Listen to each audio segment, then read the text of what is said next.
सैया काली साया राजा कमर में छिप जाए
लेकिन है हमरे जीव के नहीं पूछत थे हमरे ऊपर का बीतल। अच्छा कहना बा जब आवत है वहां रात सोवत है हो कहना है अरे यकियानी दिखते भारी हम के कहां गया कहे करे ना वो संगीत पार्टी नौटंकी दे।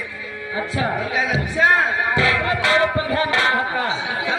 हम कहानी हाँ का यकियानी दिखते भारी राजा हो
Azamgarh YouTube channel Angad Kumar Sathiyaon Azamgarh mobile number है 88534026 साथी तरफ से हेलो नमस्कार है।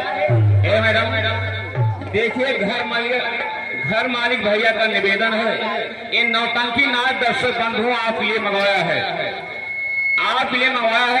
आप लोग शांति से पानडाल में बैठकर पूरी रात इन नौटंकी कला का आनंद ले। घर मालिक का सख्त निर्देश व निवेदन है कि यहाँ पर शांति का माहौल कायम रखें। बाकी धन्यवाद है। कहना है क्या कहना? अरे रेलगाड़ियां चलावेला बलम